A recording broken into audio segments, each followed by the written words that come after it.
Material for the brain. Conversations for thinking bodies. In this show, together with our guests, we explore different ways in which we can develop a meaningful relationship with our bodies and minds and respond to the current state of the culture in a quest for more integrated and embodied perspectives.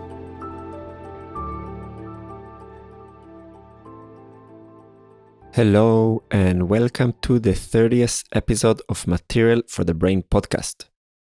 Today I have a different conversational partner than the usual type of guest that I've been hosting on this podcast.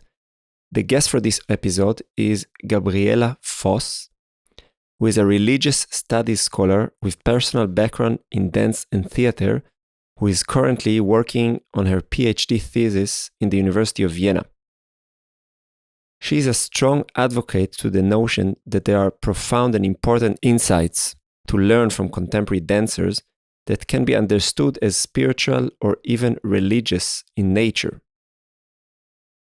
Despite the fact that contemporary dance and religions has for long been understood as opposing poles, in her PhD research called The Concept of Healing in Contemporary Dance, Gabriella strives to bridge these poles, taking the religious concept way beyond what we usually have in mind, as often we tend to link religion directly to Abrahamic religions.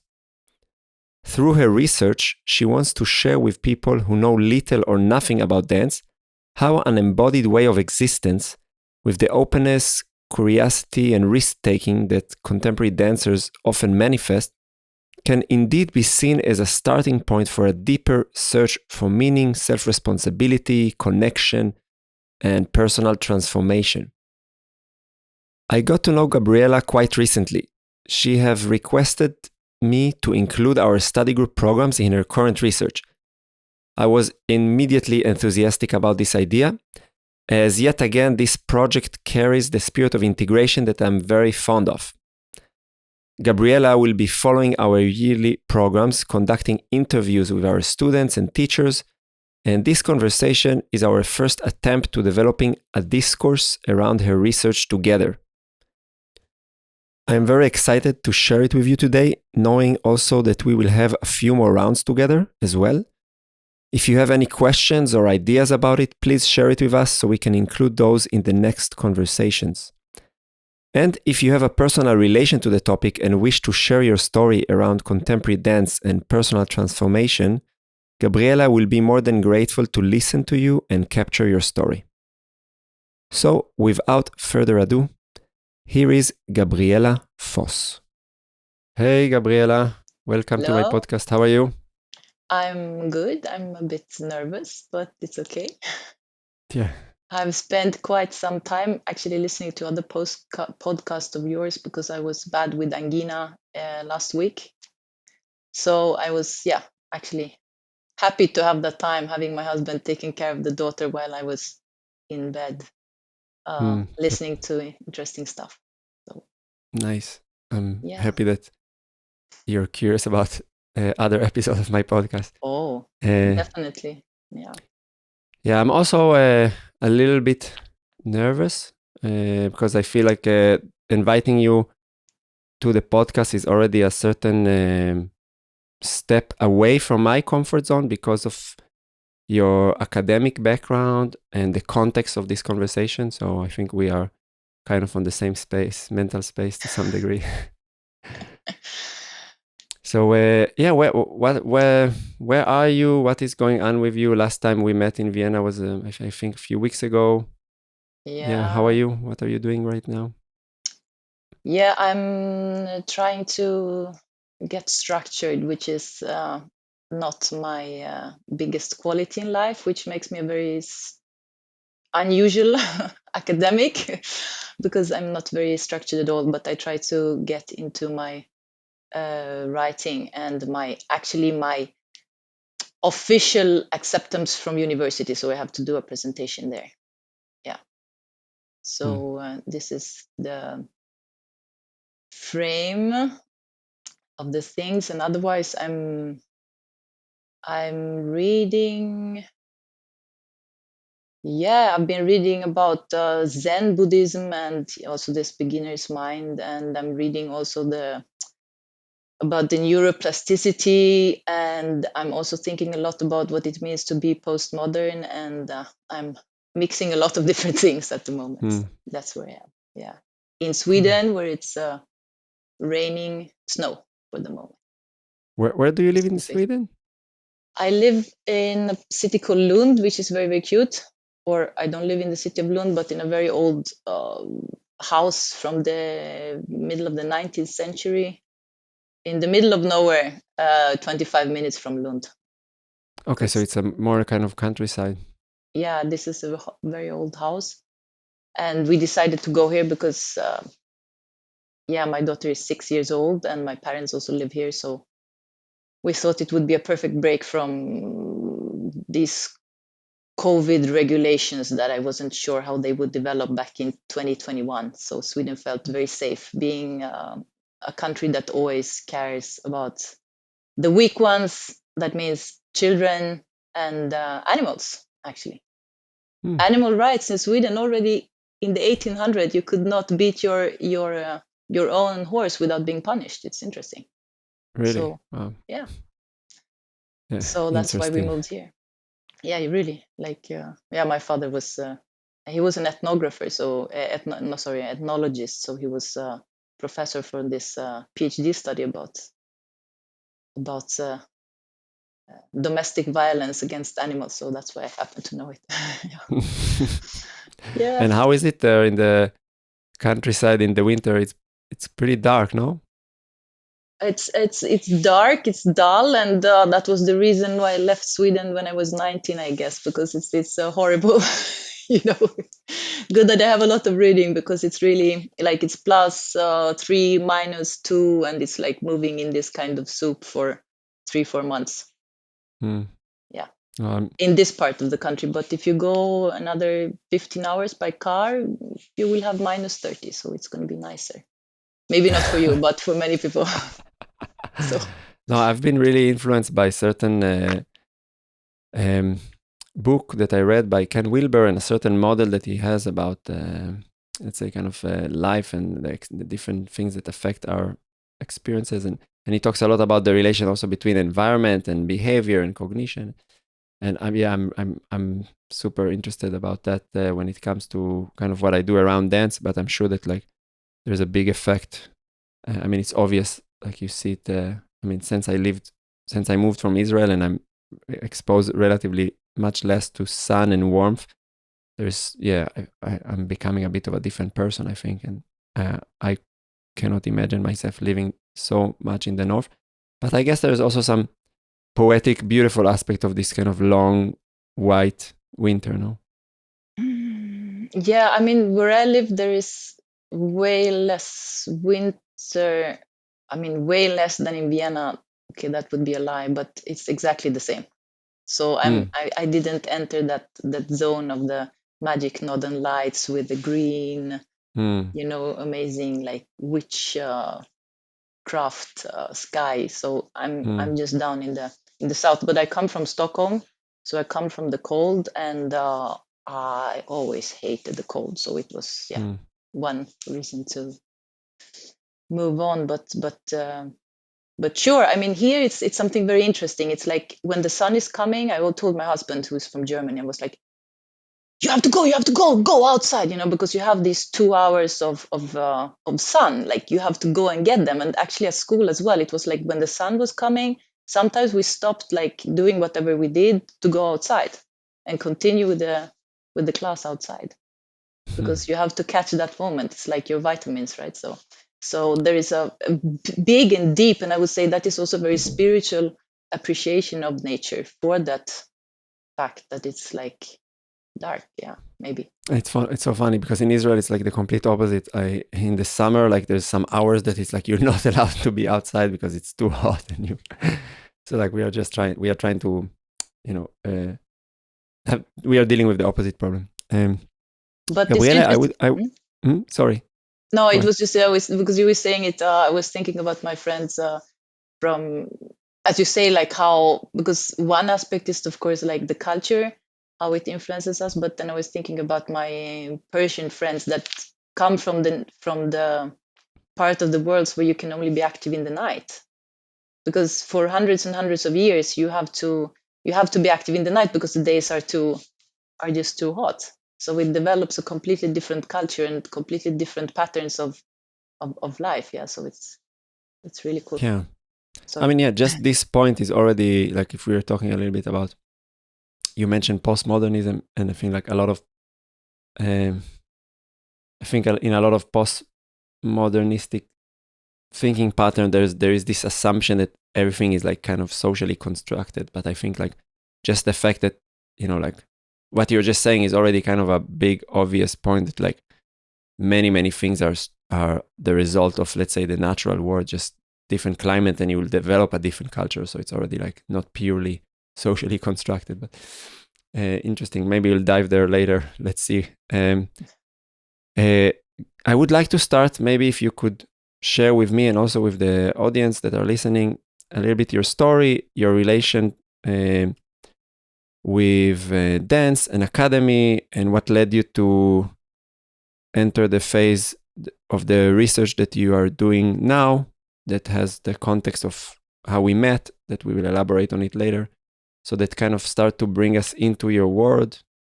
And I'm also personally curious because I don't know it in person. So would really be happy to hear. Yeah. Okay, that's already 2 hours gone. If I don't really try to wrap up now, where to Yeah, start? so I'll give you a frame. I'm good in framing. Yeah. Let's imagine the 2 hour condensed into around 10 minutes. Okay. Okay. Let's go. Yeah. So I was thinking about that. Like, where do we start with the dance? Well, then I was thinking. I just told my brother who is around, and he also confirmed that I was extraordinarily clumsy as a child. So I think my relationship with dance started as like when I was born, because I had very bad myopia, meaning that I was short-sighted. So I didn't feel at ease in my body, and I I could climb trees and do stuff, but there was kind of showdown because my father comes from Hungary. So at school we would have this gymnastic teacher, and he saw my family name back then, Sabo, and he was happy and he wanted to make a gymnast out of me. And I was the worst child ever. Like, I was just in fear, and I couldn't distinguish distances. So my relationship as a child to gymnastics or dance or movement, I would say they were zero. Then I got glasses, and I tried to kind of break them or not use them because they made me look very goofy. So maybe my relationship with dance started at some point when I got my first contact lenses when I was 15 and could like move more at ease with the world. And this is a super interesting research about this, like how the eyes, because I believe we don't see with the eyes, we see with the whole body. And I'm so sure of that from my own experiences being very extremely short-sighted. So I started dancing later on in life, say in my 20s.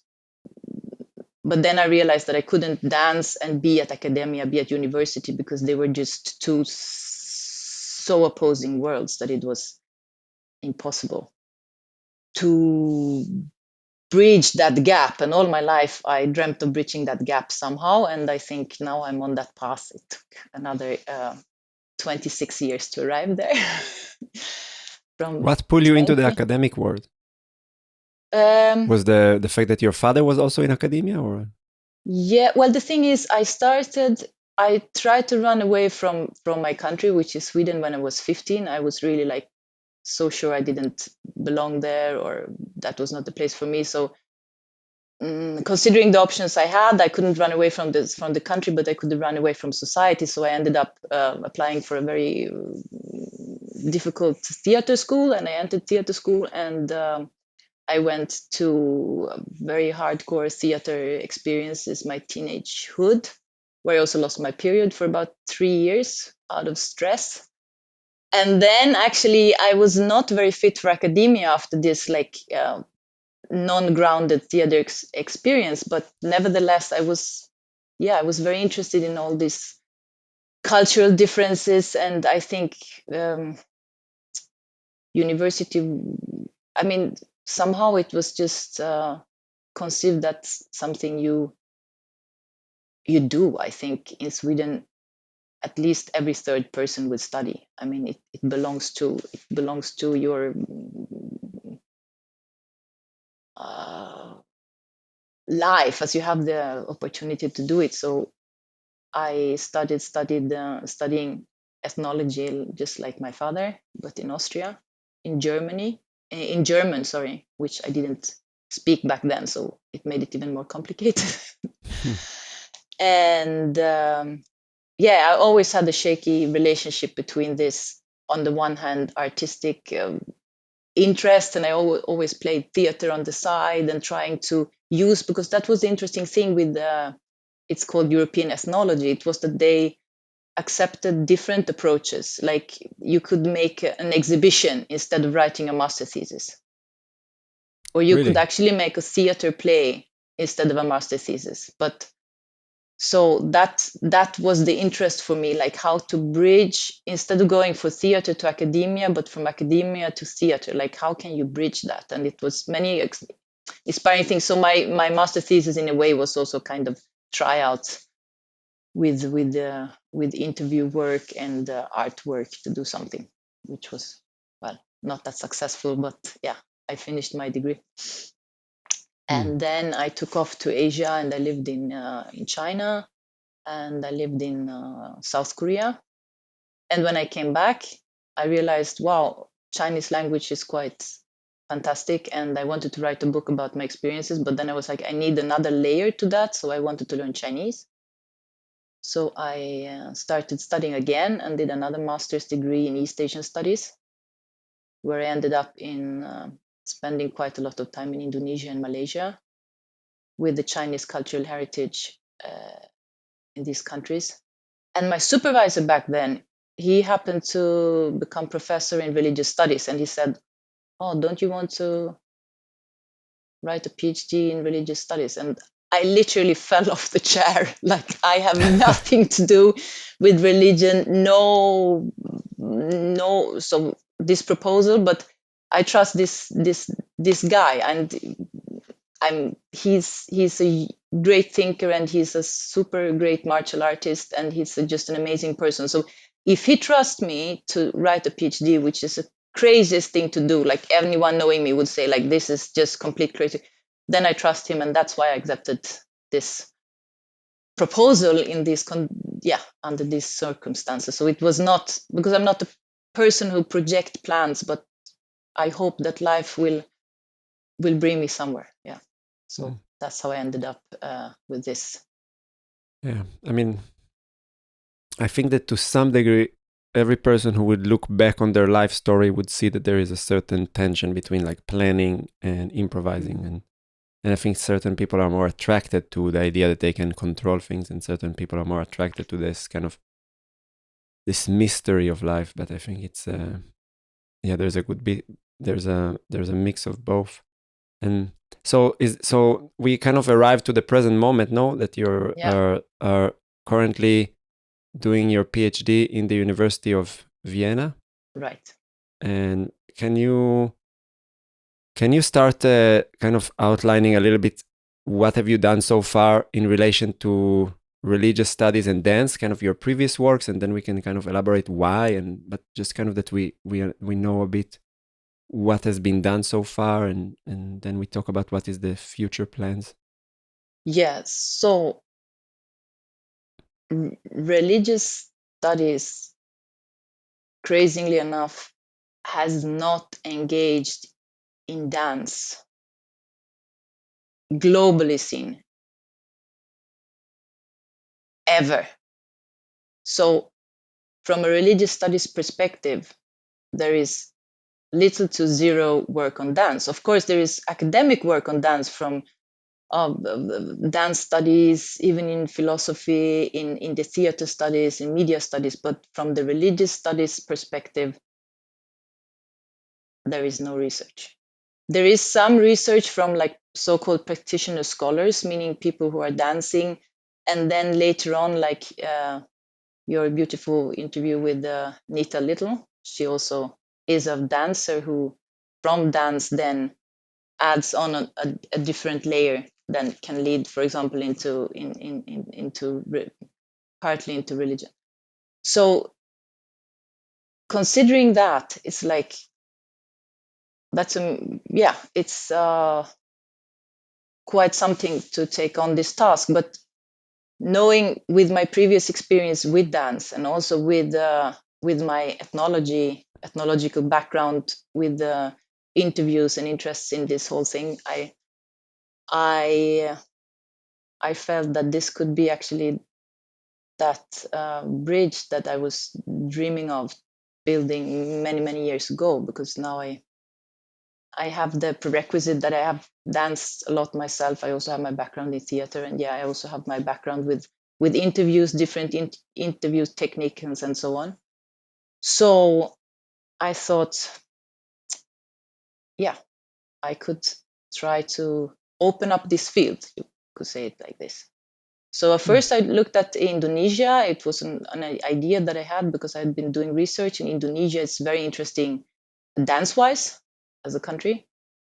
But with the small daughter and the family situation, it was just not possible. So took it down to a more logistically possible frame, which is contemporary life in Europe or in Vienna. So the claim is that we can say that dancers in the religious studies field, we say that there is something called the holistic field, that there are different groups that adhere to the holistic field, which has to do a lot with the idea of a kind of self-spirituality and self-authority, and a kind of seekership that adheres to many rules that are very visible for me in the dancer community, or the contemporary dancers world, which makes it square with religious studies. Because of course it's like a big for most contemporary dancers, if you start to talk about religion, it's like back in my childhood, like to be religious in Sweden in the 80s, it would be like to be brain dead. Sorry to say it so brutally, but it's like it's impossible to be religious and a thinking postmodern searching person, because if we talk about religion is something institutionalized. Religion is something about authorities. Religion is something obeying to specific rules. So there is a huge not only friction, it's a huge impossibility to bridge this gap. That's why I guess people haven't tried to do it earlier, because it's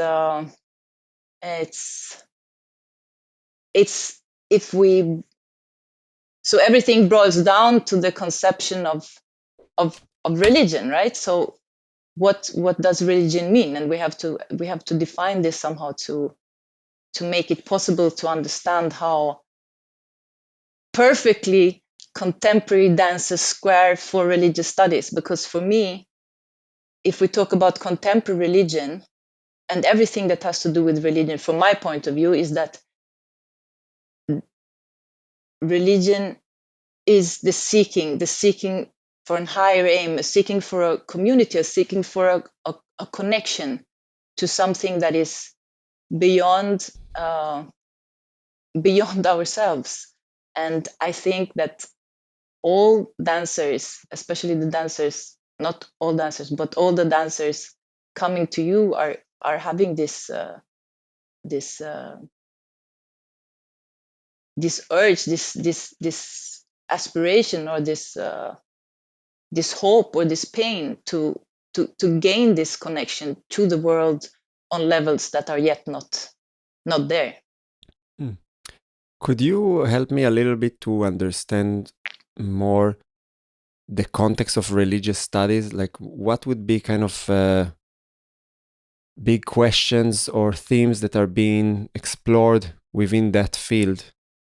because I think again the word religion has such a, as you say, like in kind of in contemporary culture, the word religion, and especially to secular people, will automatically translate, as you're saying, to something that is kind of rigid, oppressive. But I'm sure that within academia there's a different context. So maybe you can kind of help me a little bit to dive into that. Yeah. So why religious studies are still relevant, or more relevant than ever, you could say, or has been relevant ongoingly, is because there is no clear definition of religion. I mean, it really depends who you're talking with. So in some specific approaches, communism is perfectly squaring with religion. So, or football is also religion. So this would be the general thing that religious studies scholar would apply, is that it's the definition of religion is very, very vast. So religion, I would, in my personal opinion on religion, communists would be religious, but football fanatics would not be religious, because for me, the whole notion of religion has to do with the transformative aspects within ourselves. And that is the only thing that is the main core characteristics that make sense. And that is also why dance is so extraordinarily interesting. It is about the idea that we find the means outside of ourselves to push ourselves towards a transformation of our own beings. And for you, that is natural that you do that. And in your world, most people do it. But in the global world, this is actually not such a claim that we can say that, yeah, any human being is searching for transformation. That is not true. So maybe I can ask you kind of to see that we have a certain common ground with those on the level of definitions. So okay, you said religion. If I'm just repeating to see if I'm with you. So religion for you has to do with certain process that helps the individual to go through a transformative process. Now, what does transformation on the level of the individual means in the context within your working? By the way, did the definition that I repeat was correct? Was good enough? Yeah. Okay. Transformation means a shift that will enable you to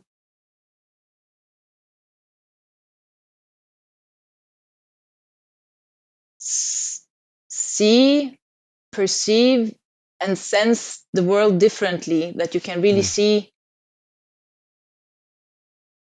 a big, clear difference from before. I mean, it's processual, but so of course you have this Abrahamitic religions where there is a flash of an instance that you get, like the Offenbarung. I don't know how you say that in English, but you have the flash because you see an angel or God speaks to you or whatever. But we talk kind of about event that is catalyzing a big changes. I mean, in the dance context, I've experienced things that will remain for me that is an instant, but there is like a chain of various small instances, this aha effect on a very, very deep level. So it's like more a chord of like pearls maybe that are strung together. But the change is a transformation, is a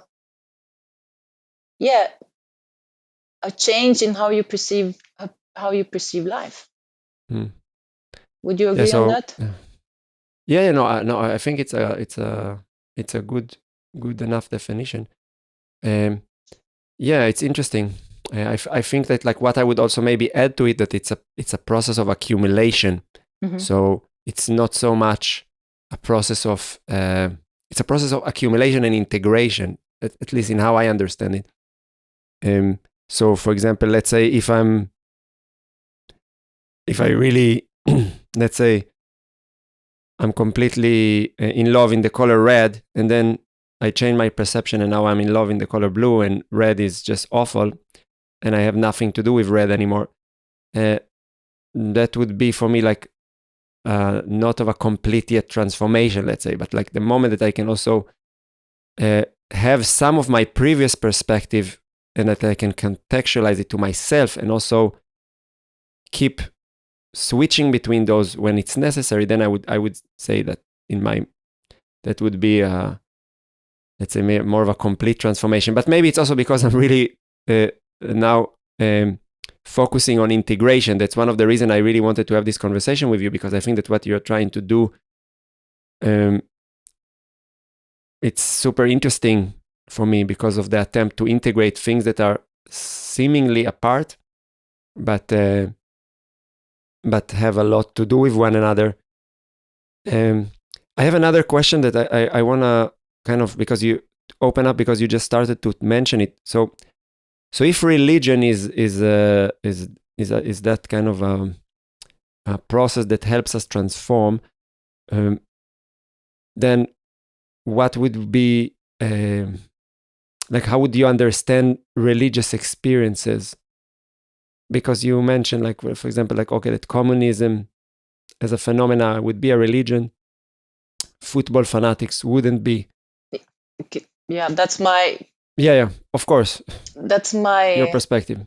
But like, what is the frame that we can understand? Oh, wow, that's kind of falls under the category of religious experience, because many things can, I can read a book and have a different perspective about some topic. It can be very intellectual. Is this a religious experience? But some books you read and you're like, man, I'm not the same person after reading this book. So like, how to understand that kind of landscape?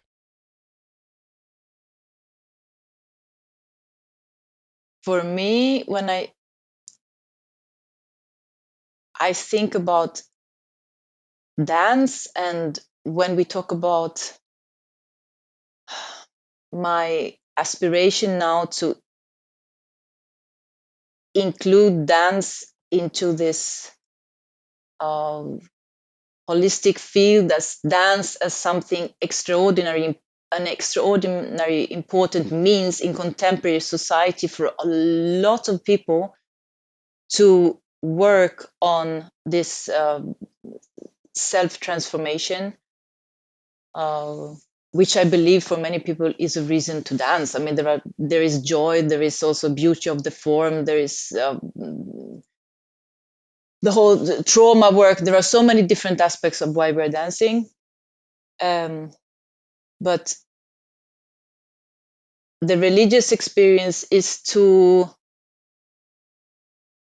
not succumb, but the connection, as one person said in the context of your school. I call it your Matan school, but in your study program, that she said, "Oh, religion, but I'm not a religious person. It's like church, horrible." But then, just talking for 30 seconds, she said, "Yeah, when I'm dancing contact, like when I have this feeling that I have this all-encompassing love for the world, that's this complete connection with everything around us." And I think this is the core aspect that you're talking about, why something would be framed religious for me now, looking, because the research that I did prior to you was I was writing an article about the Holistic Dance Institute, and in all the stories with all the people I've been talking to is this enormous joy of losing yourself, but without surrendering. But it's the religious notion, I would say, is to be part of something bigger than you. And that is why also communists would square, like you for some people who would say that communism is square, because you are actually prepared to sacrifice yourself, maybe your family, for some ideals. You would also be prepared to kill some people who do not believe in this idea. I mean, it's in that case, it's a question of sacrifice. But in this question, I would say it, in the dance, in what is so extraordinary, interesting is that search for belonging, and it's not a god, it's not nature. We don't know what it is, but it could be the wave. It could be what Anita Little refers to as this ecological wave when we're dancing, like we're moving with one body. This is something tangible, I would say, in the dance concept. It could also be in the contact situation of like dissolving your body because you move as one. It could also be religious. This is how I think of it, because you go beyond your mere self, your mere persona, your contained being as one human, as we learned in this whatever rational postmodern world that we are. But it was like Daphna said, if you're on stage, you lose yourself. You lose yourself in that moment because you dissolve your ego. All these situations, for me, would square with the religious experience, because this is the core, right? Which the super rational man has no access to. Yeah, yeah, yeah. That's exactly I think where it starts to be interesting. Like how different qualities of perception can start coexist next to one another without conflict. Because I think that there is a very, very strong conflict when you think about rationality and let's say atrocities of religion, organized religion, or in that regard, let's say also like something like communism. But I think that on the level of our individual experience, I think that there's a big space that they could be integrated in a way that is actually enables us to have a wider understanding of ourselves and the connection to others. And yeah, and you also you were also mentioning the topic of belonging, which I think it's interesting, because I can share maybe a little bit that for me, dance, the journey into dance started from such a hyper individualistic pursuit of me and myself and my body and my feelings and my whatever. And for most of my dance education, I felt that like belonging was not really a theme. It was more like kind of like in the environment, you're just stuck with a lot of people together that you go through this journey. But I wasn't just searching for any sense of belonging. And even I would even say that in certain moments where I would see that what bring people to dance is belonging, I would even have a bit of a arrogant attitude towards it, as if this pursuit is somehow lower in value than the pursuit of some kind of very well crafted understanding of dance from an individual perspective. But I think that now I'm not separating so much anymore. I think it's very connected. And I think to some degree, I don't know what you think about that, but to my estimation, looking at more religious population, and in Israel, where I grew up, there is a religion is very, very part of life. It's not like in Sweden, which I'm sure that the percentage of people that will say, yeah, I'm under the wing of the church is much lower than in Israel. There are a lot of qualities of belonging that are much more, that have a lot of positive effect on people's life, on like well-being, and that are not present so much in secular communities. And I think that that's kind of big aspect that is maybe kind of underlying religion. And maybe it's kind of not the purpose, because maybe the purpose, as we say, like it's a certain process of self-transformation. But I think that self-transformation cannot happen in a vacuum, no? Like you need it to happen in a kind of a group context, no? Would you agree? Yeah. Now two things occurred to me, because in I would say it's like also Europe is so caught up in this 20th century ideological frames that has also enabled any debate with religion going on. I think it was clear, like if you are a humanistic scholar, you are secular. I mean, you cannot belong to the church if you want to be taken seriously. Whereas in the United States, as far as I've understood, it's a completely different situation. I cannot imagine a president not being part of any church. Like Obama comes out of the context of a church congregation, and I guess the other presidents probably prior to him, or any important academic person, because in the States it actually looks like, or it feels to me like, I have no experience, I've never been in the United States, but I've been thinking about that it seems as if you have to prove that you are a reliable human being, which is something that you prove that you also belong to a community, and this community has a religious background. Otherwise, you cannot be trusted. And in Europe, it's the complete opposite. So that is quite interesting, like how we look at the church and the function, as you said. Yeah. So Yeah, that's an interesting point, no? Because I think, like, to some degree, the fact that you belong to some community, unless the whole community itself is corrupted, yeah, that shows that, okay, some people had enough interaction to keep trusting you, and that's already kind of a good indication that you're trustworthy to some extent. But yeah, it's interesting why in Europe, there is such a rejection to it. Yeah, I feel like that. I don't know how is it in Sweden, but life in Austria, I feel like that culturally, they are so, like, family structure is so undermined.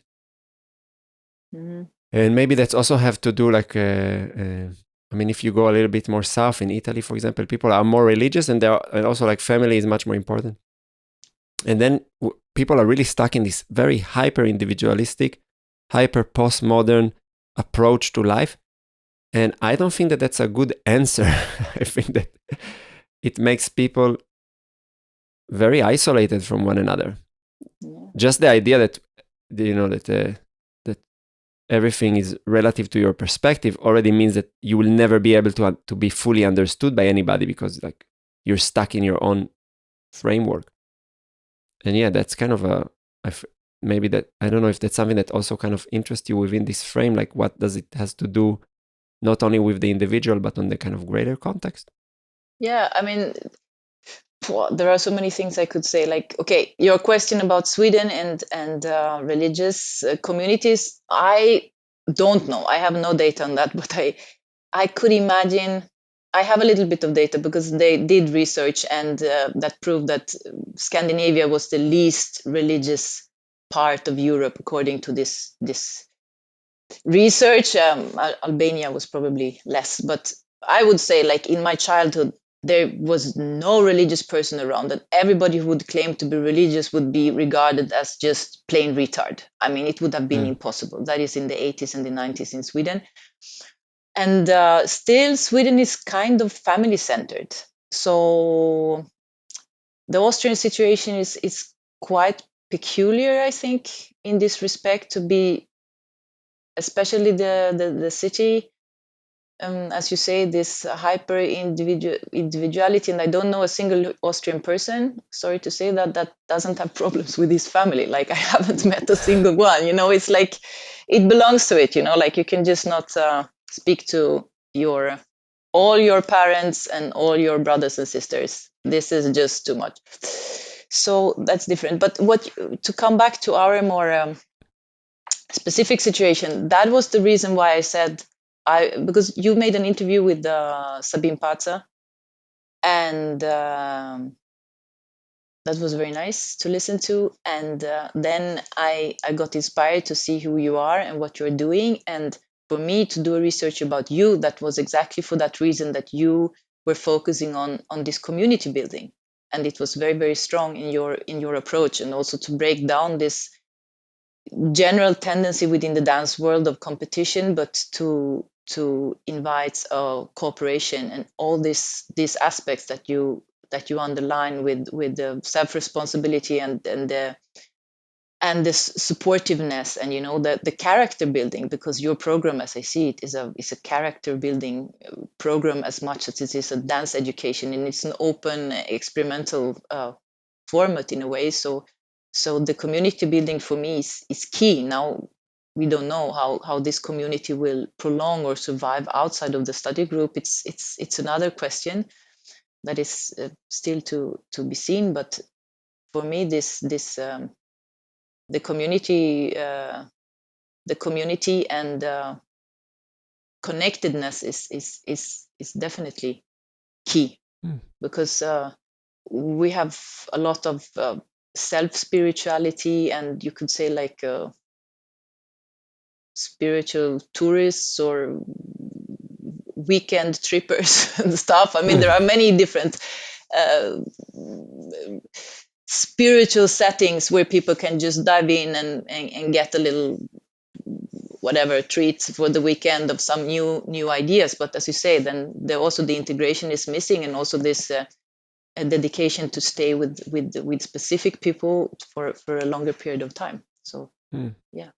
So can you outline a little bit like what? Okay, maybe I'll bring a little bit the audience in. So you approached me with the desire to have the study group that I'm doing in Vienna and the dance programs that we are doing to be part of your PhD research in the context of religious studies, and that sounded for me like a wonderful idea.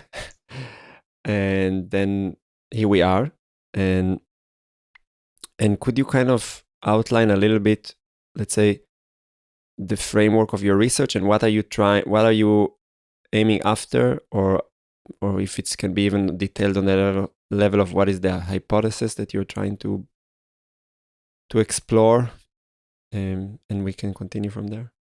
Yeah. So in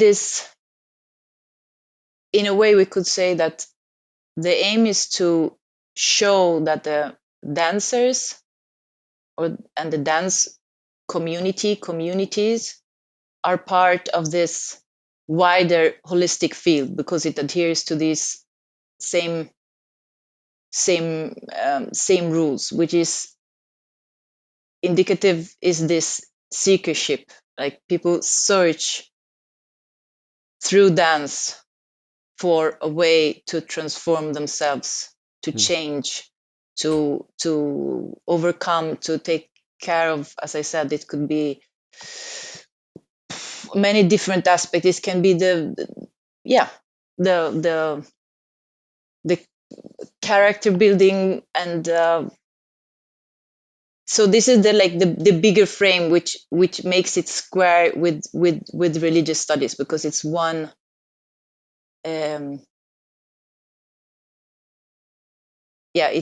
it can be brought into this so-called holistic field. And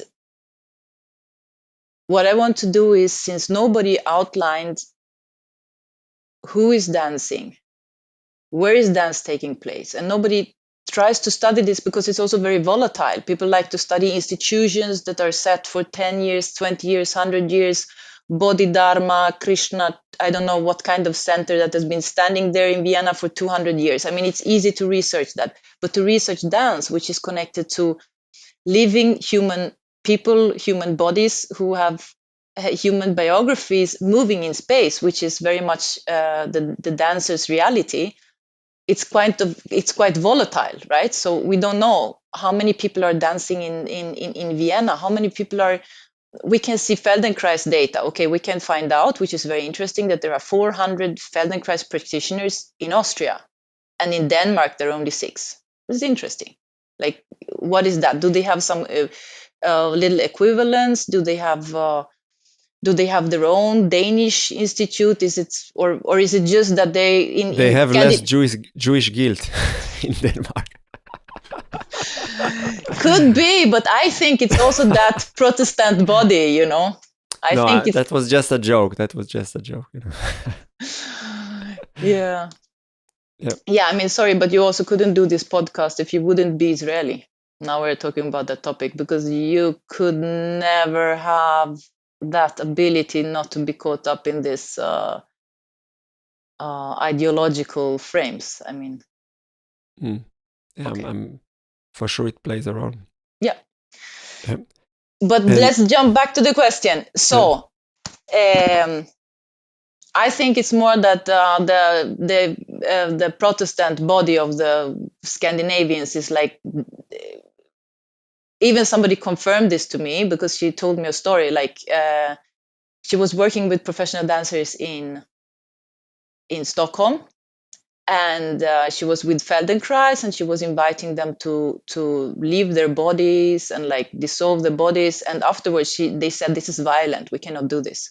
So for me, this is much more combined with the fact that the Protestant who are like drugs is like, you don't take drugs and you don't take mushrooms, and like you stay within your body. Too much somatics, too deep somatics is really scary for people over here. So that's why Feldenkrais and all this stuff going on in Austria, it's also kind of Catholic approach to the body, which is not hyper stuff. Western or Northern Scandinavia, they cannot deal with that because this is zero spirituality for so many years, like eradicated from the ground, which is also very interesting.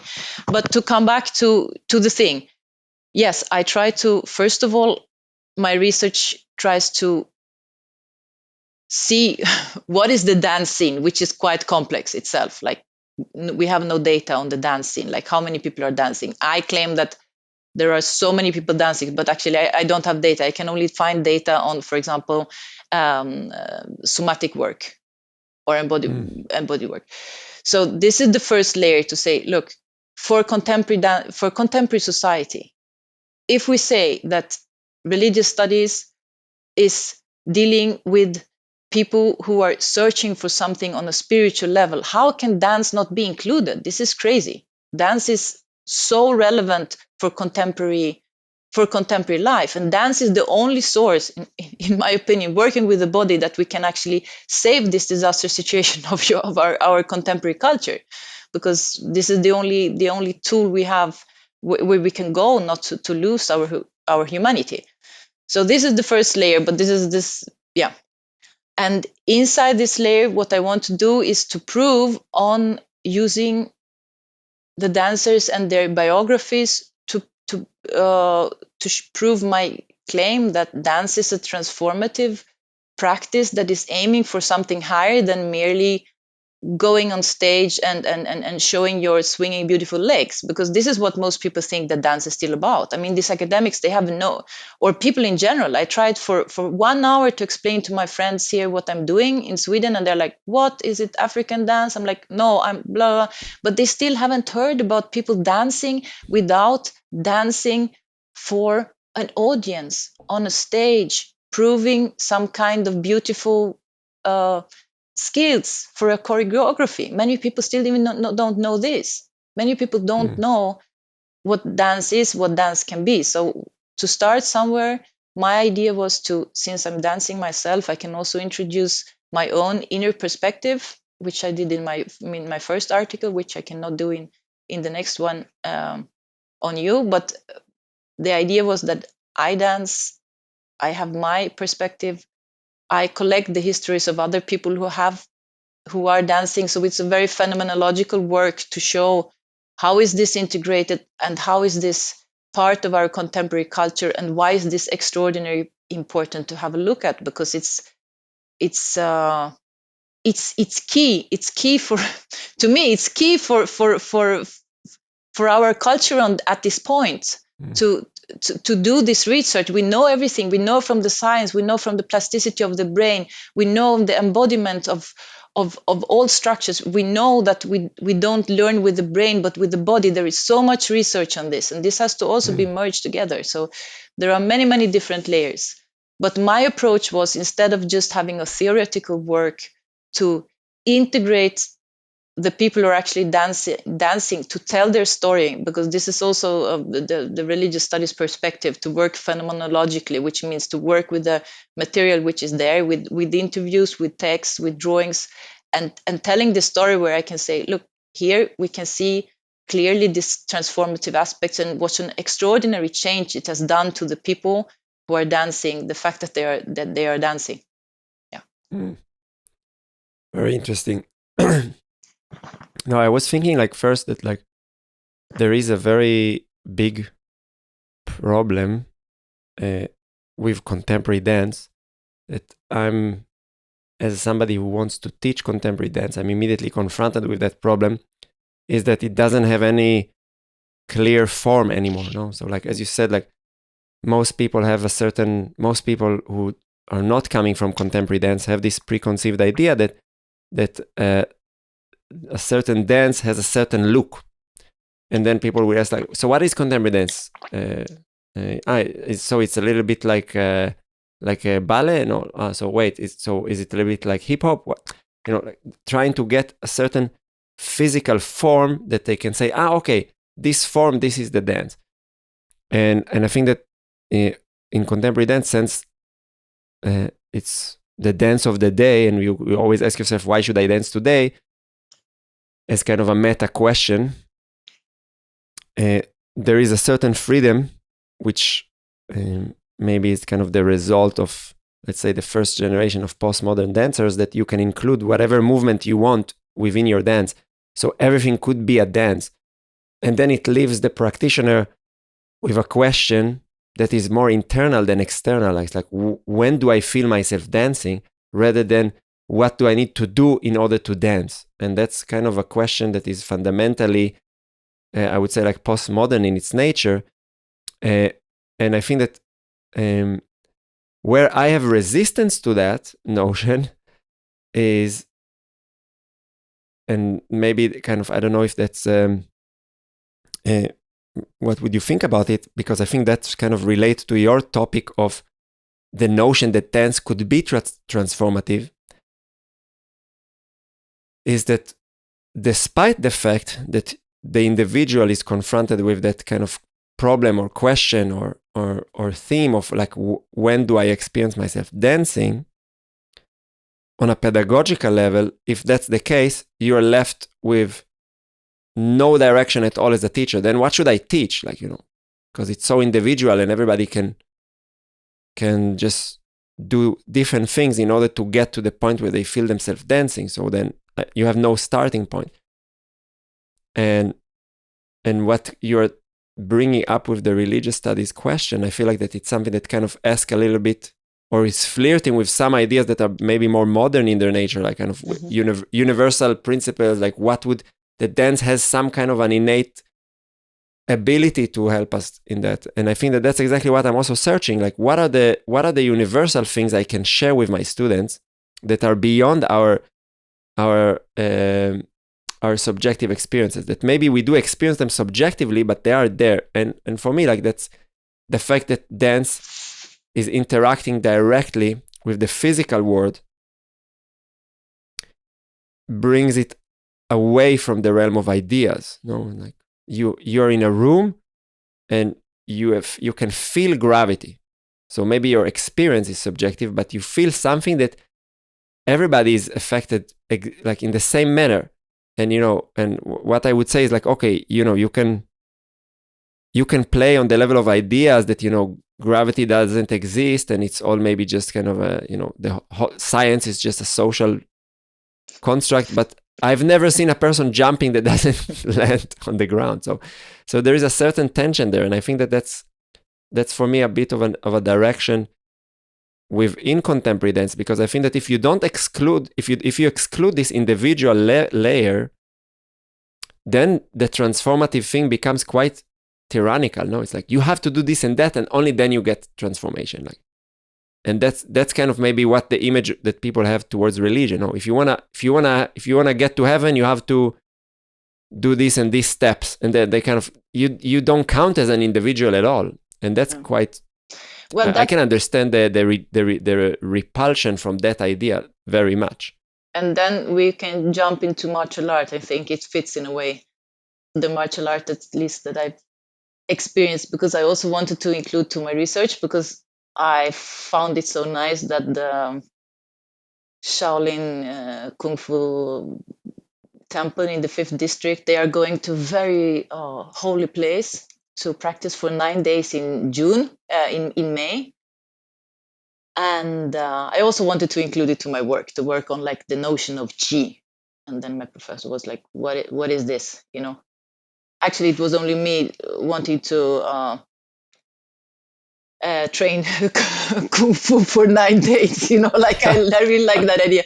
Here I'm doing some karate kyokushin because I'm also always busy with some kind of martial arts that I find Mm. around and the principle. But there I would also say, no, these kung fu people that I've been observing through the years, coming and going to the studio, they don't go through this transformative acts or this transformative process that is, to me, so super central in the contemporary dance scene.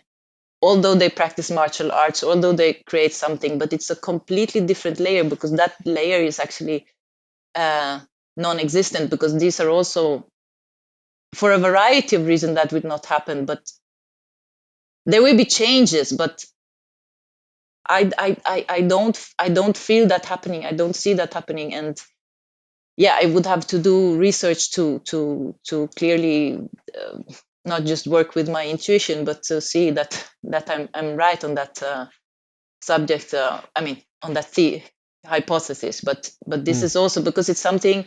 It's a form that I also love myself, because I love this kind of Shaolin, very structured work where you work and you can go very, very far with your body, possibly. But yeah, so sure, this very hyper. I mean, to me, again, it's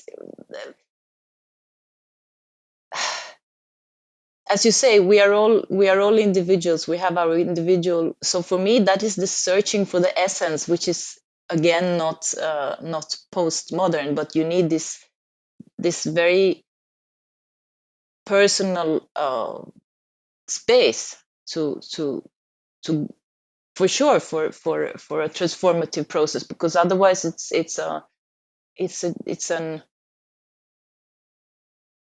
an adapted concept from the outside. So for these transformative spaces, we need a lot of time, as you say, and I think you're really, really right with this idea about the integration. So there is also the time of processing, of taking on the material and integrate it for the growth. So both sides are And necessary. when talking about this process, do you feel like that there is a, like, what's the relation between kind of like big leaps, like this kind of strong religious experience, and like kind of like just like very committed work that you're just doing a long process and something will change, and you, because I feel it. I mean I maybe it's just the relation that I have, but like when I was young, you also mentioned I was also very attracted to kind of Zen and meditation, and and kind of I grew up with this kind of expectation that something very major should happen, Mm. uh, and in my experience, nothing major ever happened. But I did have other experiences that were very strong, and as you said, like I could definitely categorize them as some kind of a religious transformative experience. But in your research, or in the kind of context that you're coming from within religious studies, is there some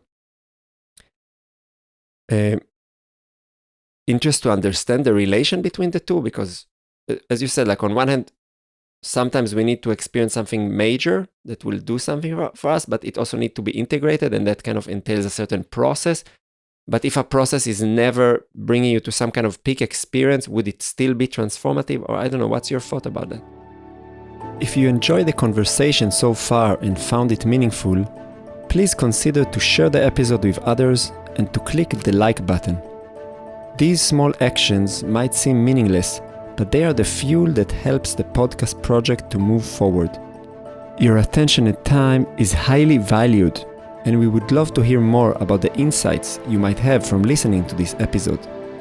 And please consider to subscribe to the channel to be notified for all future uploads. I mean, from the religious studies perspective, which is now I'm referring to an author who worked on this. he said that there are three different layers of religious experience, and one would be this very, very tiny one that is on a daily level, where you have many instances of this smaller, what's the name? I don't know which name he was using.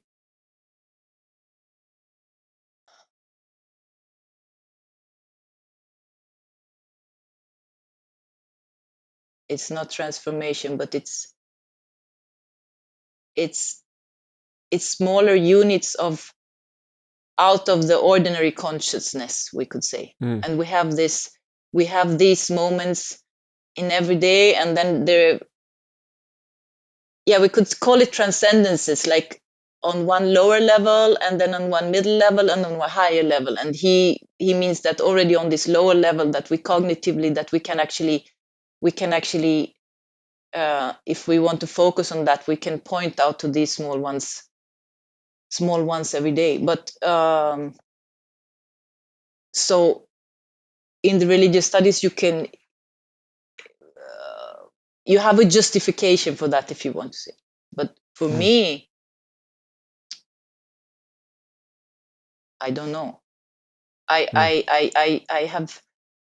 have no I have no opinion on that, because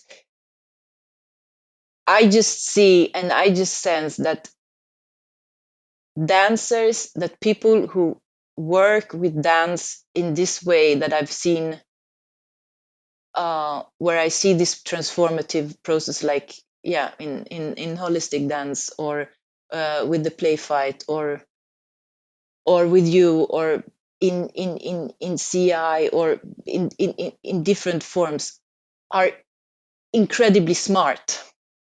They are so much smarter than academic people. Just like no comparison. You cannot compare. And what do you mean by that? What do you mean by that? Because I very often feel very stupid next to people who come from academia and can express themselves very elaborated, in a very elaborated way, to grasp on the way of thinking. To grasp the sense of things, to grasp the meaning, the core concepts is something, because the experiential knowledge makes you grow so much faster. This is what I see. I mean, now I sit with people in academia, and I see the dancers, like some of your dancers, they are in early 20s. I'm like, they are so smart. They have done so much they are so self-reflexive. Like, you can have an academic who is like 60 years old and never consider himself or herself and their position in life and their relationship to the world, and the very, very arrogant or hurtful or whatever, because you can walk a whole life as an academic without doing that hard, painful work of reflecting yourself. And complete lack of humility. So for me, to see the dancers and how they, in your class, how like they take on the challenge to hurt themselves, to jump, to challenge themselves and get out of their comfort zone. I mean, as an academic, you can sit all your life and hide behind some books. I mean, this is just completely irrelevant as a human, and it has no dignity for me or nothing. I admire the dancers like crazy, and for the rest of the lot, I don't have much respect most of the time.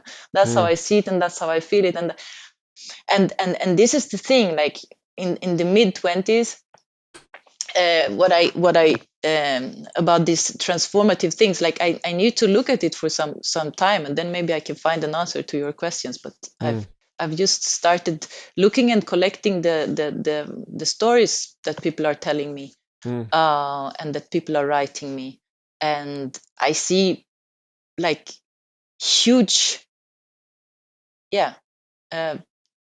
huge differences that I suppose it can be step by step, and then in the end, after, you can say like, I could never have been this person without dance. Without dance, I would have been somebody completely different, and this is already an answer, no? Yes, it's a direction, I guess. Because I also don't know, like I think that I have a certain attraction to peak experiences, but I also kind of learned to understand that peak experiences in and of themselves are not enough to, at least in my individual story. And I feel like that's kind of what are the qualities that are needed for integration. I think it's something that I'm starting to just flirt with this project of the study group. But I want to point something that kind of as a counter to what you said, like because I hear I hear like the direction of like what the academic world can learn from dance. But what is the opposite? What do you think that the dancers can take from academia? Like what do you see that is missing in the dance world that it's very clear in the academic world that maybe we can also learn and integrate? Yeah, this is what I hope to have when I write about you. You read and you will be like, wow, I have never been able to find these connections. So at this point, I don't see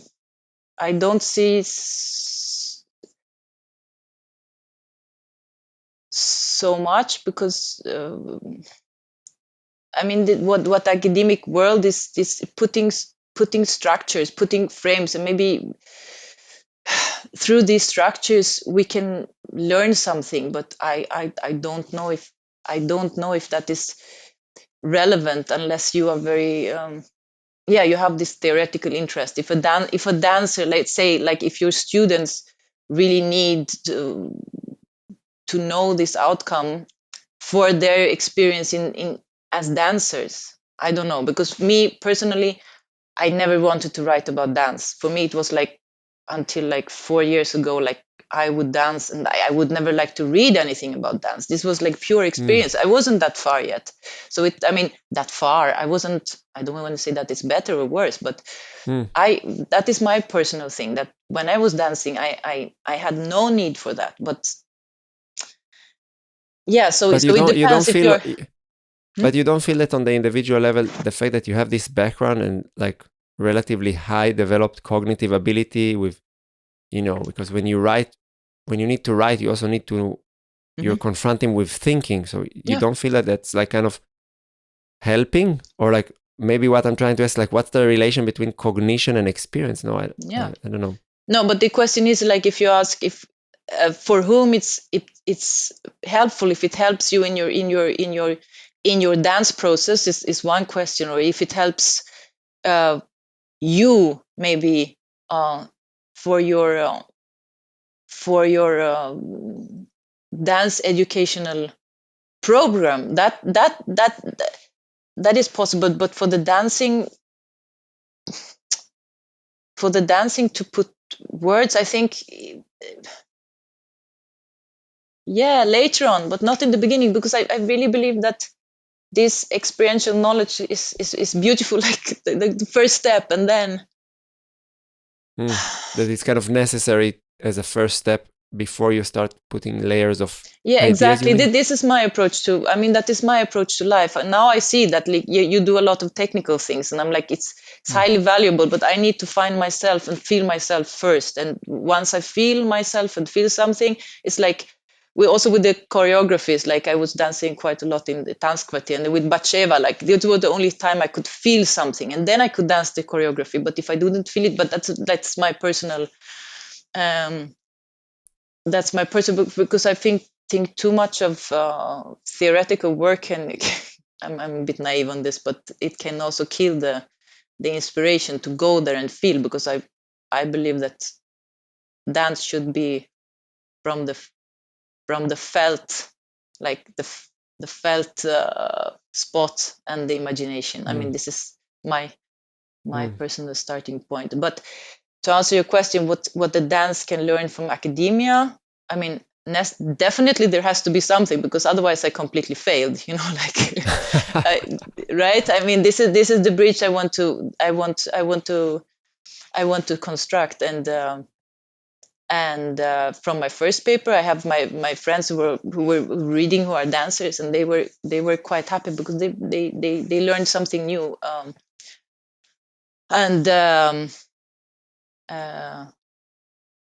Yes. So what maybe I'm aiming to discover with you is because is that I think that in every field or every community, there is some kind of a process of stagnation in how you approach the work, and I think that, and what I'm trying to kind of ask is like, what is the way of approaching the topic of research on a meta level that maybe in the dance is not so well integrated, because I feel like that dancers have very like, we use the word research very often, but I don't think that it really means something similar to what an academic person would understand with the word research. And maybe it also kind of flirt with the idea of what's the relation between art and science, which is also a big topic. But for me, that's something that I'm pretty ignorant, because I've never written any academic paper. I'm a curious person and I'm reading books, but it's still, I feel like that there's a kind of a big gap in my understanding of what does it mean to actually, build up on a certain hypothesis and kind of conducting a research around it, and what would be the way that helps you to understand and feel comfortable behind a certain claim. Because in the dance world, you still see, definitely, maybe if we put a little bit the artistic aspect aside, but the pedagogical aspects, you very often see a lot of claims.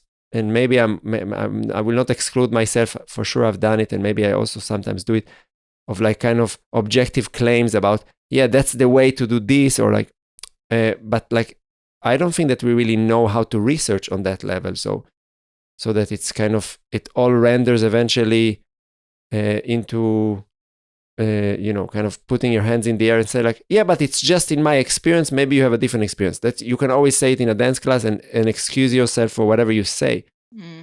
But if we do want to understand on the, let's say, from the phenomenological level of like, what is the necessary condition that dance could be used for let's say, facilitating processes, I think that there has to be some kind of a more a methodological way of understanding it. And maybe that's what you're trying to do in your research. And that's kind of, I'm just curious about the tools.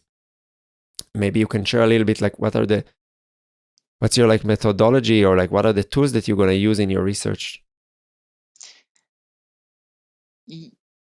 Well, I have this so-called phenomenological approach, which is the research is based on interviews and videos and other contributions from your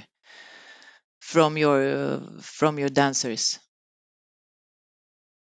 And the academic part is that you have to do the reading, right? You have to contextualize that in all the previous material on all these relevant topics. And this is what the dancer is probably not doing. Like, that is quite a lot, because in this case, I want to prove many claims, like, which is impossible for me to do, because on the one hand, I want to show that research in science in the last 20 years have proven that the brain is embodied, meaning that we are not learning through our sitting bodies, but through the bodies moving in space. This is how the brain is working. And this is they didn't know in the 20th century.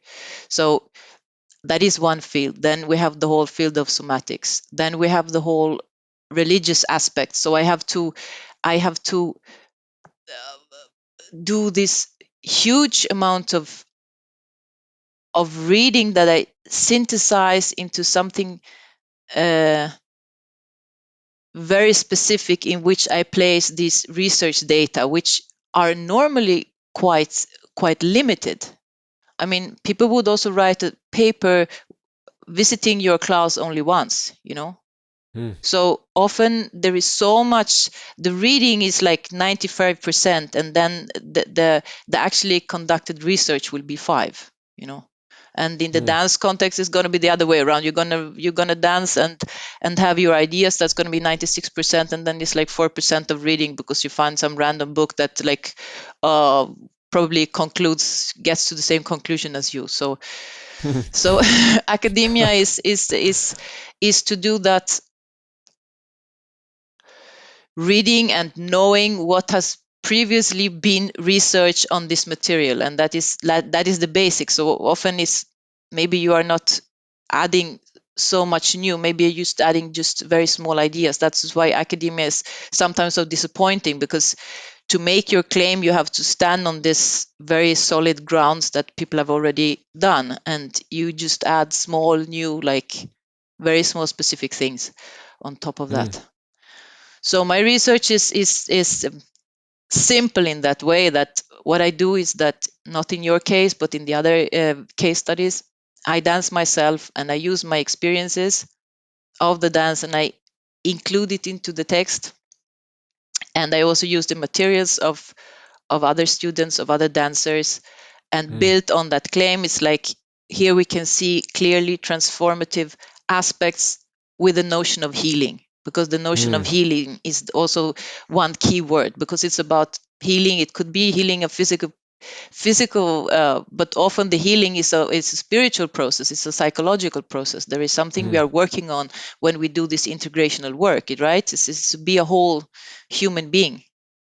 So yeah, but as I said, I'm a highly unstructured person. I'm not a good example for academics, because normally they have a clear schedule. They have an outline. Like in the natural sciences, you probably have like you do this and that experiment, and then you can conclude. And I'm not working like that, because I come from theater, and I come from this kind of I allow myself to let let life guide me and give me the data, because somehow life is too, I don't trust, like, for me,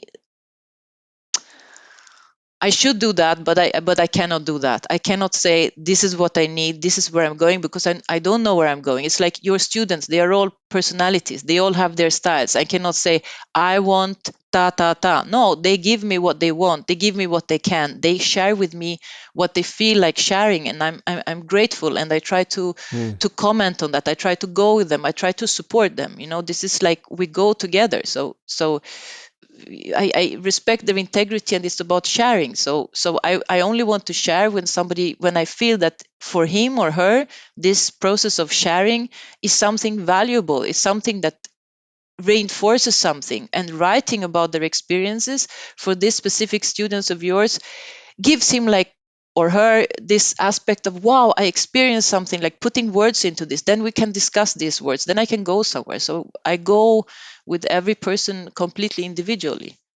And that's what I find beautiful, and that is something that's alive, and that is something that is not academic, but that is my style, and that is respectful, and that is the giving and taking. And everybody should gain something from me, not just me sitting there like 200 years ago somewhere in the Brazilian rainforest, and checking out some guy and trying to pull something from some dance that I don't understand. To do what? I mean, for me, that is not okay. No, I see. I think like that. What I'm, yeah, what I'm probably. Um, Let me just phrase my thought. I guess that one thing that is very difficult with that kind of, with your task, is the fact that, like, all these things are very are situated in experiences, and this is not empiric. How does the academic world actually deals with such a something like that it's very hard to quantify? Yeah.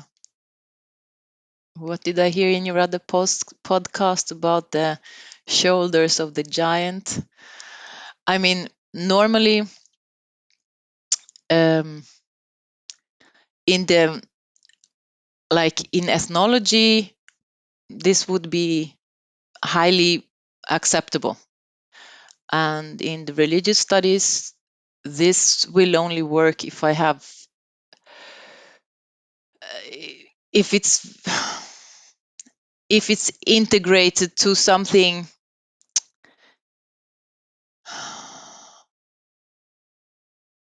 if it's integrated to some bigger picture, I guess, because in the first paper you read it, then I could use my own personal experiences, because it was building on a red thread leading up to a conclusion that this kind of dance, in that case, gives individuals the opportunity to work on themselves, to have some specific experiences. And actually it happened to me, so it was like intertwined with the idea of that dance in my personal case. So I could say, okay, this dance claim this, and this is the experience that I had, and they match. But I don't know. I mean, for example, just to tell you, I wrote a PhD. I read a PhD project that was only focused on personal experiences. So it is possible, if it's in a very well funded frame, you can do it. But no, because I guess that's exactly the difficult thing, because I'm also thinking a lot, what do I do in the studio and why, and there are certain things that I can say, okay, this probably will give people value, because that's kind of dealing with some kind of fundamental nature of human life, and then it doesn't matter who is coming, they can get something from that. But when I think about like this kind of meta question of the relation between dance and transformative processes, and how and to which degree it is actually happening, and what are the conditions for that, then I feel like I'm pretty lost in actually in which way I could evaluate the work that I do. And I think that that's something that many dancers we will really shy away from kind of having any claims, because we don't really know what we are doing. And like, sometimes I'm watching we have a weekly jam, and sometimes I'm just sitting aside and I watch the people. And I don't know, yesterday there was 2 people dancing, and at a certain point I've seen that they're like kind of closing their eyes, and they have some kind of their hands are touching, and they kind of sense this kind of mutual. That's just my interpretation, and I see them sensing the movement, and kind of trying to find a connection between themselves, and I'm asking like, wow, that's kind of very obviously relates to transformation, the attempt to find connection to another human being. But on the other hand, I sometimes I look at the same situation in jams, and I'm saying, what the hell are we doing here? It's like it seems so almost like delusional. So on one hand, I am on a level of my personality I appear to be confident to people with how I promote my work and the things that I do. But on the other hand, there's also like a big layer of insecurity about dance. Is it really this? Is it really dance that is doing it? Or is it just the individuals that are, as you said, like the type of individuals that are pulled to my work? They bring these curiosities, and they could manifest this curiosity in any other field, or like, and I want to believe that there is something in dance, because as you said, like, okay, we are dealing with something concrete, the body in the space, and that's something very real. But on the other hand, I've seen also like all sort of pathological behavior in every dance community that I've been. So it also will be quite ignorant to claim that for sure you dance, you come out better, because some people just, spiral into the worst type of behavior due to the fact that they are dancing. So yeah, it's a big mystery, and I'm very happy that you are conducting this research, that maybe we can also have another conversation after you have completed it, and see like what I found. Yes. Hopefully, Yeah. I found something that makes sense to you as well that you didn't know, because this is the thing. Like, I wrote something and you were like, yeah, well, I know that, tell me something new. But it's like, it's for you, it's nothing new, but for the from the religious scholars' perspective, this is like, wow, they never heard about this. They never touch on the opportunities or the possibilities to even to know, first of all, that this kind of dance exists, and then second of all, do research in this quite odd way that I'm doing. Odd in the sense that it's using tools that are not common in this in this field. So we don't know what's gonna happen, but I mean, you live on such a high level, in a way, in your expectations, in your super refined reflection, in your hardcore self-criticism and everything that you manifest, so already listening to you is would also be amazing for many people. I mean, many people don't have access to your podcast. Like, I try to spread it to other people who are not in the dancer community, but there is so much in the world of dance that if we could phrase it in another language would be so helpful. Like the whole notion of the dancer's world, the fluidity, the idea of motion in reality. I mean, there are so many aspects that are so highly necessary in other areas of the world that would like reduce this congestion, and and restore some kind of faith. Because this is what when I'm with your students, or when I dance people in general, I mean, I'm just shocked to hear that you find like academics better off or smarter because they can frame or rephrase or phrase their ideas beautifully. Because I'm really, I'm in awe for so many young people that that got so far. And I really believe that we need this kind of experiential quality, and this is, without experiential knowledge, this world will, our culture, our civilization will die. What is going on, like on all levels, in Yeah. academia, but also like, people start eating from their cell phones. They're going to look at the mice, and I don't know what's going to happen. I mean, we have to Yeah. go back to that space. And this is why this work, what I'm doing, for me, it's like, it's not cultural revolution, but this is what we need, because otherwise it's game over with everything. Yeah, I mean, when I hear you saying this, so then, of course, I'm also not that hard on myself, and for sure I can see where my knowledge is highly relevant. I don't know. I can just. I mean, I'm.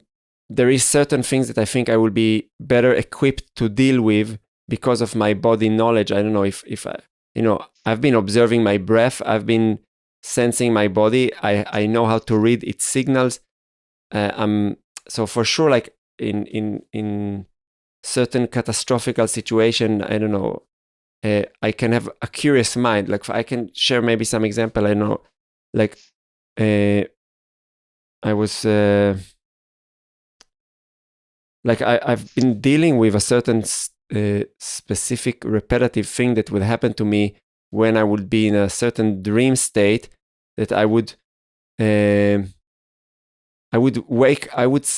semi wake up while I'm dreaming, and but I would feel, so I would be aware, I would be self aware, but I wouldn't be able to move my body. My body would be paralyzed, which was connected probably to the sleep cycle, that I would wake up in a certain place where the body is paralyzed. And at the same time, I would experience extreme fear. And the fear would not be anchored in a certain, it will not be connected to a certain subject or a certain scenario. It will just be kind of pure fear. Fear as a phenomenon, not as some kind of a projection to some context. And And this happened to me many years when I was young, but it kept happening also into my adult life and also after I've been training in dance. And I think that now when these things are happening to me, when it happens, now it's rarely happening, but it will be, I will be super curious now. And I will be like, oh, super interesting. I have all this fear in my system and I cannot move. Let's be in that. And I think that that's something that kind of I've learned a lot from dancing, like to be in whatever is happening. So maybe that's kind of the experiential knowledge that maybe is missing in academia. But when I think about kind of the ignorance and thinking precisely, like I see that like in the dance world, we are really weak in recognizing harm. That's kind of, maybe that's, I wouldn't maybe say we, but I've been in many situations that I felt like, wow, like my wife, who is not a dancer, she comes there into the moment and immediately she sees all the kind of social mechanisms that are governing the situation. And she's like, okay, Matan, you're just kind of rolling within a cult. What do you expect? So there's a certain kind of things that I feel like that we are also like that sometimes we maybe get intoxicated within our own physical experiences, and that things kind of, it's very easy to gaslight somebody through when you work with the body and you can kind of put somebody in a certain physical condition that there is a probability that they will experience something, and you can also use that. And I've seen it I've experienced it working with certain individuals on an artistic level and also in other situations. So I think it's for sure we have a lot to learn from being able to reflect and being able to contextualize what we do. And I think, as you said, in the world of academia, you cannot not contextualize what you do. You have to situate it and reference it to other things. And this whole kind of system of citation that doesn't happen that in that precise way in the dance world is definitely, I think that it's valuable, and I'm actually very open to that question, even though I understand from like where you, maybe because you're more situated in academia, then you see the miss, like what is the shadows and the blind spot within academia, and you want to bring that. But I see a lot in the dance world as well, and I think that on the long term, maybe that could be a certain space to feed as well.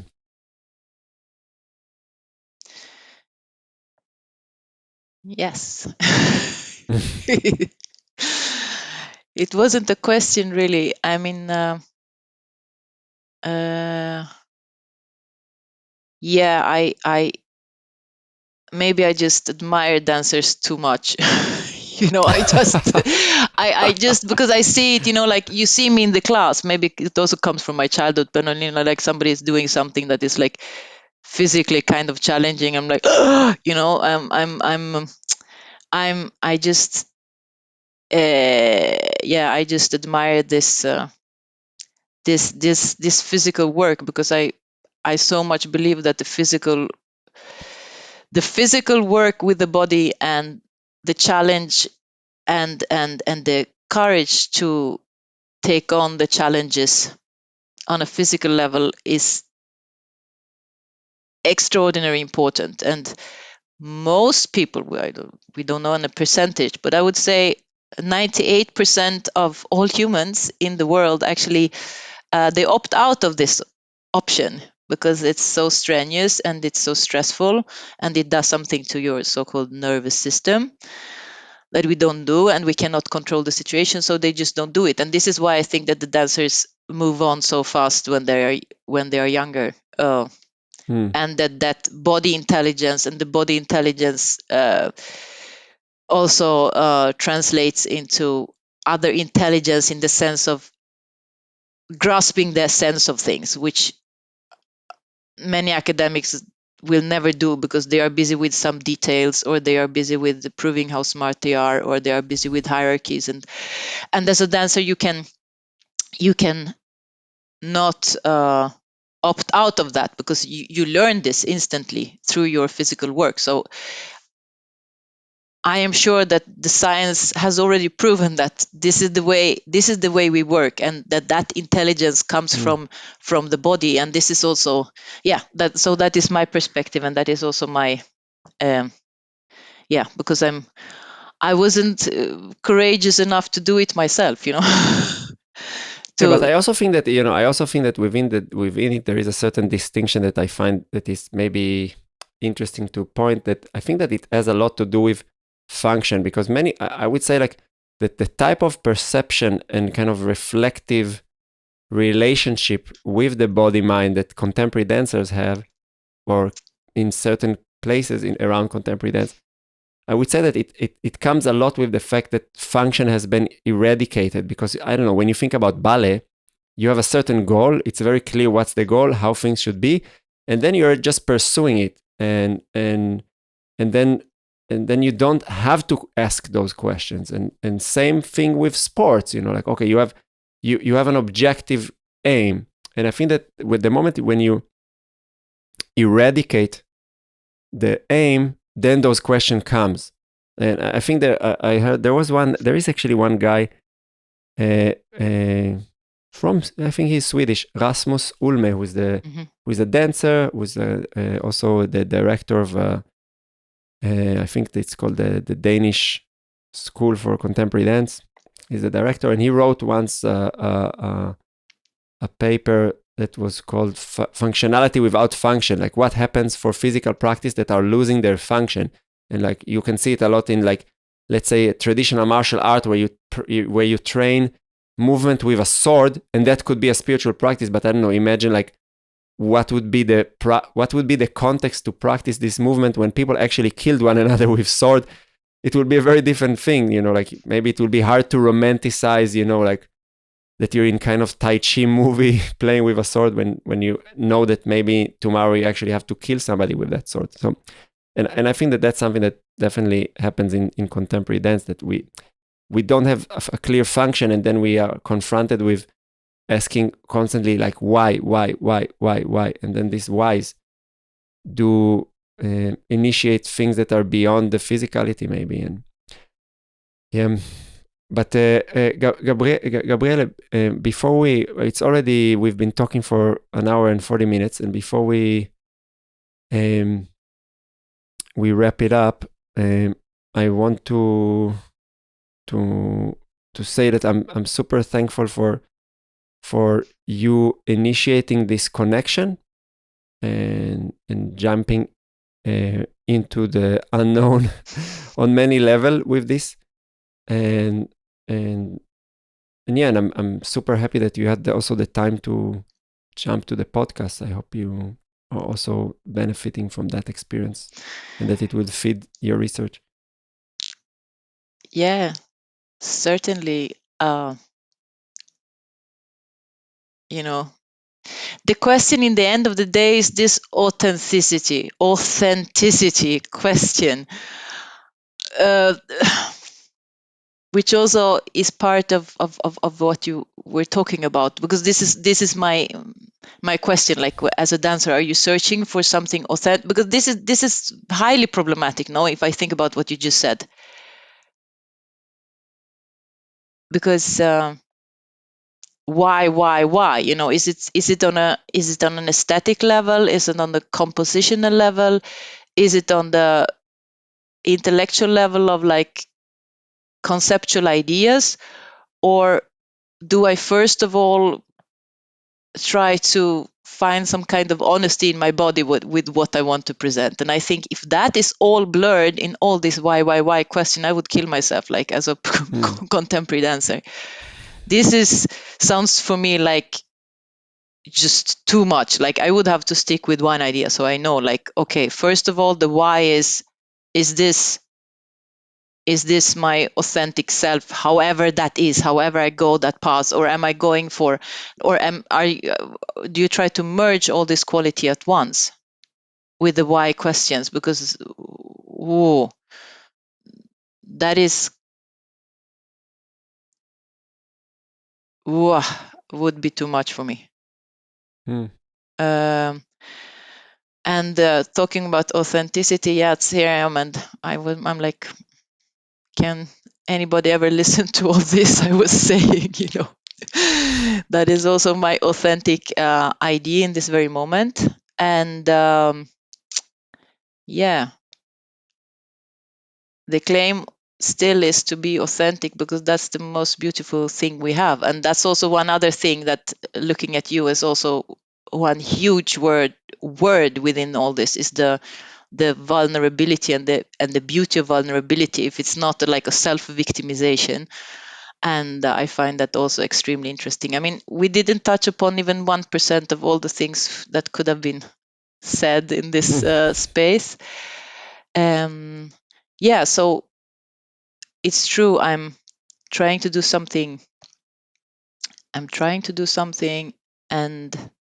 I think it's really, really necessary, and it's something that the world needs, because I think that's also important for academia to ask the question, why do we do something? And this why has to be a huge why, and not some small specific topic fragmented within the whole big picture. And then no, like it's very fundamental questions that are for our civilization from really big importance. So yes, I'm really happy that you allowed me into your studio. I wasn't sure you would ever do that, so I was nervous for 2 weeks. No, actually, it was like 2 months until I got your answer. And because first you were like, "I'm gonna have to talk to my lawyer or something," you were very strict, so I was very nervous, And then I got there, and this was like, "Oh, okay, he's cool." Yeah. Yeah, did I write something? Yeah, you wrote something like that. So it was. I wonder in which mental space I was when I wrote that email. Integrate the mushrooms, but I must say, that, like that's something that this year I started to solidify a little bit more the structure that I'm working, and I have an administration manager, and I have somebody who is like, really helps me to make things more, what would be the word, not only organized, but that they are receptive to the people who are inside, because I'm very, very chaotic in the way I operate when it comes to work. I'm very structured in the studio. So then people think like, oh, Matan is that very highly structured individual, because the way I disseminate content in the studio is highly structured. But then when I go home and I work, it's really like such a mess. And that's something that I'm like dealing with emails. That's not my strongest side. But nevertheless, we are here, and that's amazing. And yeah, we will definitely meet in this space again. I hope that that it will that the conversation could keep enriching us in the same way that it helped me today. And is there any place where people could be able to, read the stuff that you've been writing so far, or like, is there anything I can kind of we can share with the audience? Because at that time in space, or that would be something for the future, or? Yeah, regarding dance, I've only written one thing that just got published 3 weeks ago, and I'm not allowed to circulate it yet. It has to wait a little bit, because people are supposed to buy the stuff, I think that is the main idea. So I can circulate that in maybe 3 or 4 months. Otherwise, it's just my email. If somebody is happy to share their stories, like I'm a story collector, in that sense, because all different perspectives, I can, all different conversations about dance, healing, and transformative aspects, and just other points of view, or people who are just opposing my ideas completely. Like, it would also be very interesting to hear. So if somebody would share, you can just email. I'm a very analog person, so I only have my email. That's all. So I will leave the kind of your contact info in the show note, and maybe it's also an invitation to everybody who stayed with us until the end of the episode to feel free to contact you if the context is relevant. I'm sure that some people who are listening to the podcast are also people who facilitate dance spaces, so that maybe this conversation can take a wider space than just the study group.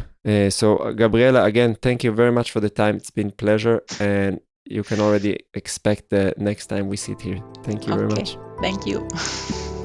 If you want to see more precious and insightful moments, make sure to check our short clips playlist. To see longer interviews, check out the full episode playlist just below it. And to be notified for all future videos, click the subscribe button and don't forget to hit the notification bell. See you on the next episode.